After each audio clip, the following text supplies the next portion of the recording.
I want to talk about Myles Garrett a little bit. He was in the news with you, as a matter of fact. I found this very interesting leading up to the draft, where everyone in the Galaxy said he's bar none the number one pick in the draft, and he was, but you were critical of his game. You didn't think he defended the run particularly well. You didn't think he was a down-to-down guy from an effort perspective. Do you maintain that criticism, and is that the type of thing where you can't hide that in the NFL? Well, number one, you can't hide in the NFL. Two, yes, I still maintain it until I see differently. You know, you watch the tape don't lie.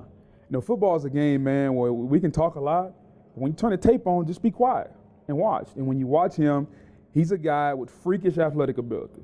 You know, he goes to the combine and you say, man, this guy is unbelievable. Freakish, Superman. Turn the tape on, you don't always see it.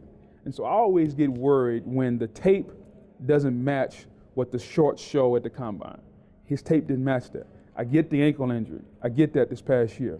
But I saw enough tapes from a down in and down out distance where Myles Garrett turned it down against the run. And when you go in the AFC North, where Pittsburgh will literally line up and smash you, Baltimore will line up and smash you, Cincinnati will line up and smash you, you can't turn the run down.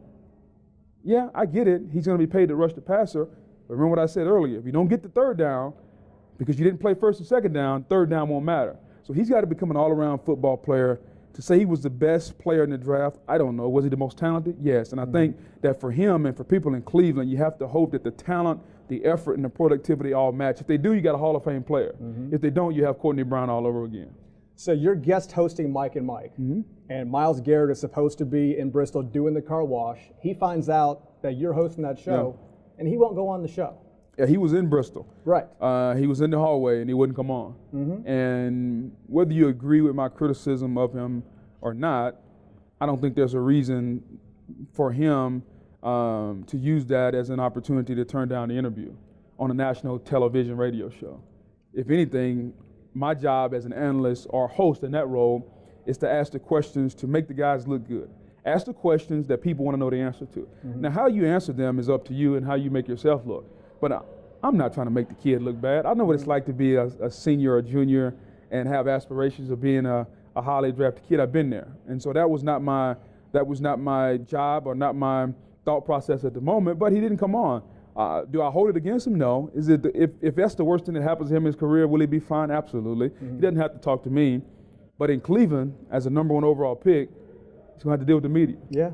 And I promise you, I'm a lot more softer than Mary Kay Cabot and some of the people that he's got to deal with. She's a bulldog. Yeah, no doubt. And so it was a lesson for him. And if I could be someone to help him learn that quick lesson, I'm fine with it. Now, is this just a millennial thing? You know, I'm 42 years old. I think you're about 40. I'm 39. Don't put me in the 40 club yet. I'm 39. I know it's coming. Please I know don't. It's coming. I apologize. It's coming at some. So it's Christmas, but it's not here yet. I know you'll be on the golf course one way or another. Yeah, at some point. Is this just a millennial thing where he can't be criticized and that guy said bad things about me, I don't want to talk about him, as opposed to, I mean, it's not like you were going to get him on the show and butcher him all over again on live TV. You were just going to do a fair job as an analyst. And the fact that he said no, I was critical of him myself. I thought that made him look a little bit weak. And like you said, when you get to the league, you can't hide behind the college rules and be hit with softballs all the time. You can't. And, you know, for him, it's a new age, man. And I get it. Everybody wants to feel good, look good, sound good. I get it. But when you get $31, $32 million guaranteed, you're the number one overall pick, you can't have the good and not take the bad. And it's a lesson. And it's a lesson for not only him, but for young people to come after. Because we, the media, have a job to be critical and analyze. And sometimes that criticism is going to be from a positive standpoint, and sometimes it's going to be from a negative standpoint, but it's still criticism and analytical data that we're going to process and give to the fans in a fun, entertaining manner to make them say, okay, here's what I think about this guy.